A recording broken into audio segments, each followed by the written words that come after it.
hello. Lovely to see you all. Not that many, but lovely to see you in person. Decisions, decisions, decisions. Since this morning, what did you decide on? How many decisions have you made already? I know that some of you had an easy choice, to have a coffee or a tea, to have an apple or a kiwi fruit. It's not much of a choice if it's a simple binary decision, and it's not much of a choice if you're actually allergic to kiwi fruit. But what about some of the more complicated decisions? Apparently, Cornell study says that over 200 decisions related to food are made in a single day, just related to food. But what about the really complicated ones?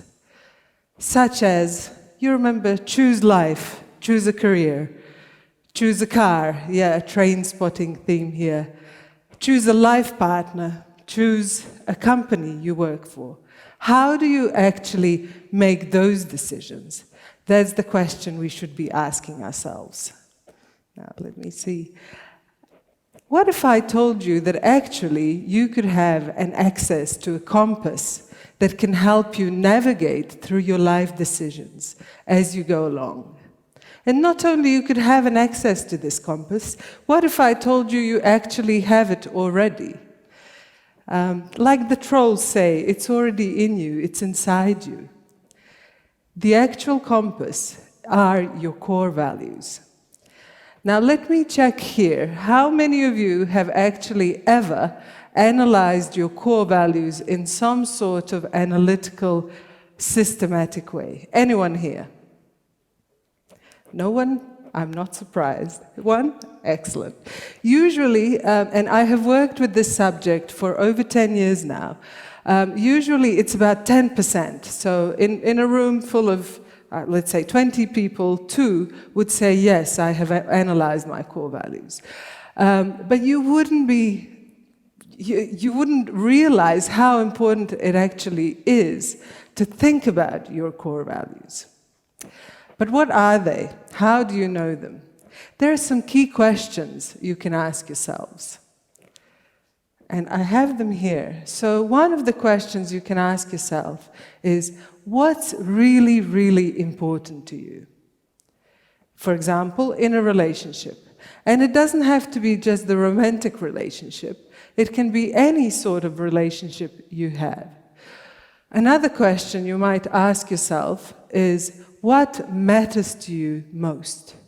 What's really, really, really important? Or, what's not negotiable? What's something that you do not go without in life? And also, for some people, it actually helps to ask yourself, what makes a good person? What are the characteristics of a good person? So let me give you a moment to think of your 3 core values. What are some of the words that come to mind? Can you shout them out? Mm-hmm. Freedom. Mm-hmm. Integrity. Very powerful. Honesty. That's a really tricky one. Thank you. These are some of the words, but if you're not sure how to get to them, I will give you a few tips. And actually, if you go to Susan David's Emotional Agility site, she has an analysis of core values where you can actually do the test there, and maybe it'll help you that way. But let me tell you something. What you see here on the screen are my 2 kids, but some 5 or 6 years ago. At that time, 6 years ago, I was having one of those academic conversations with another colleague who studies values, and he teaches them internationally. He's dedicated his whole career to teaching values. And he tells me, you know, Larisa, values are actually acquired by the age of 5. And I said, well, you know, that's not scientifically proven. And he said to me, no, no, no, by the age of 5. Some say by the age of 7, but it's by the age of 5. And at that time, my daughter, Esma, was 4.5. And I was like, oh my God, I have half a year left to drill some values into her. So I went home and I was like, speak the truth, tell the truth, truth, nothing but the truth. But the reality is that values are not acquired through what you say. It's about what you actually do and what you demonstrate in practice. If you go back to your childhood, if any of you can actually remember, sometimes you'll be surprised to find that actually values come from people who were around you, not necessarily your parents always, but they are really deep within you. So if truth is one of your core values, it will really help you navigate, but it will also activate you in a way that's really quite specific. How many of you were here in the Balkans at the times of Bratstvo i Jedinstvo, brotherhood and unity? Anyone from that era? Yeah, a couple. So again, it's not only what you say, it's not what you talk about, it's not what you preach. With values, it's actually what you practice and what you do to show the world and to help others acquire the skills and knowledge that will lead them and serve as a pillar for their life and for their big life decisions. So as you know, brotherhood and unity, although they were promoted as values, they didn't really stand as core values that were demonstrated in practice. This amazing woman, how many of you, does anyone know who this is? And I know you see the name, but whether you recognize her face or not, it's a name and a woman that you should really, really know of. This is late Dr. Radmila Rangelov. She was, unfortunately, one of the most amazing people when it comes to education in the Balkans. She was meant to be here today. She was meant to be my +1, but unfortunately she had a date with the stars as she passed away earlier this year.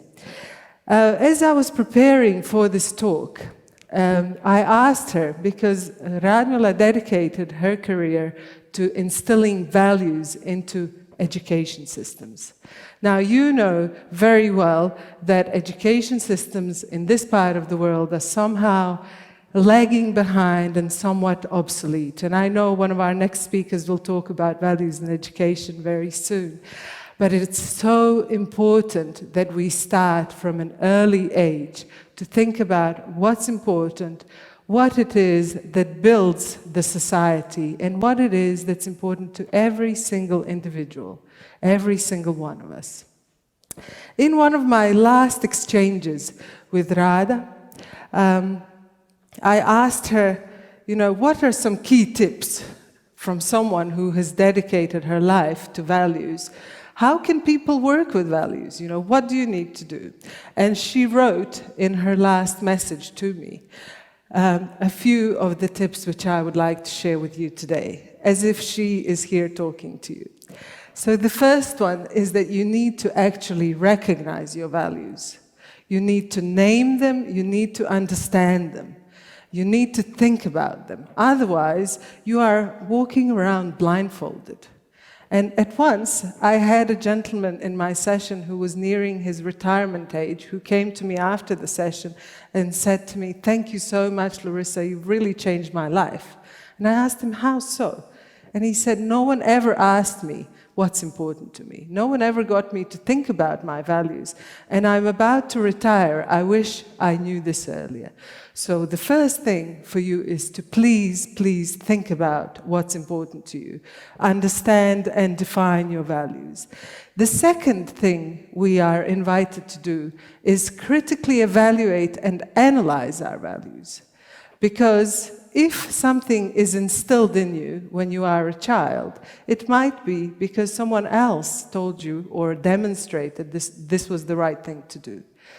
There should be no judgment, but you need to be aware of where this comes from and whether this is truly your value or something you have subconsciously acquired as a child at an early age.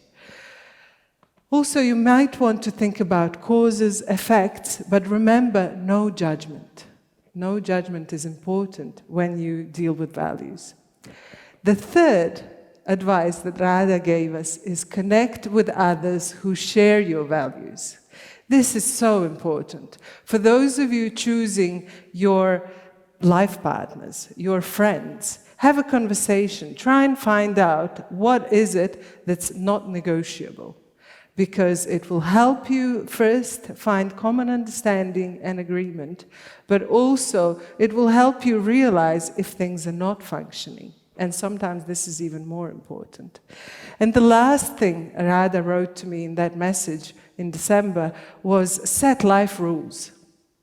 And this was, at the time, I didn't really know what she meant, so it took me some time to think about it, but it's actually such a powerful message to tell you that you should set your life rules according to your own values, not according to values of everyone else. But if you don't know them, how are you going to do this? Now, in the world of psychology, which I originally come from, it's sometimes easier to know what you don't want than what you do want. So if you're still not sure what your values are, I want you to think about the last time you were really, really, really annoyed. That something that literally blew you out through the ceiling, and what was it that caused this?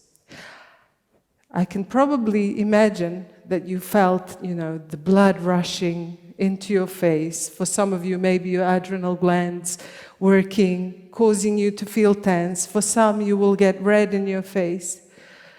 For example, if one of your core values is truth, this is very likely to happen when you're facing someone who's lying to you and you realize. Similarly, so if you have respect as one of your core values, if someone is treating you with disrespect, you're very likely to feel disappointed, to feel really quite angry, and possibly even to feel sad, depending on how close you are to this person. What I'm trying to say is, if you don't know what you want, figure out what drives you nuts, what makes you feel really uncomfortable, and work with those emotions to work your way back to what your true core values are. Because this is really, really, really important. It's such a big deal. And I want you for a moment now to imagine a world and imagine a life where you are surrounded by people who share your values. If honesty is important, who speak truth to you. If love is important, who value love. Someone said freedom. Imagine a world where you have people around you who support you and give you the freedom you actually need to have. Imagine a world where students are in an environment that actually supports their values and builds on their values, so their learning is in process.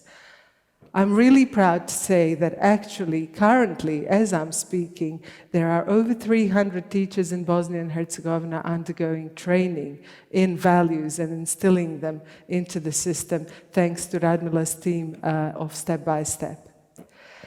Imagine you worked in a job where your values were important, and where values of the company you work for are in congruence with your own values. Wouldn't it be wonderful? Now stop imagining. I want you to actually do it. Take charge of those things. But your number one step is to figure out what your values are. Because what good is a compass if you don't know you have it in your pocket, or if you don't know how to use it? Thank you very much.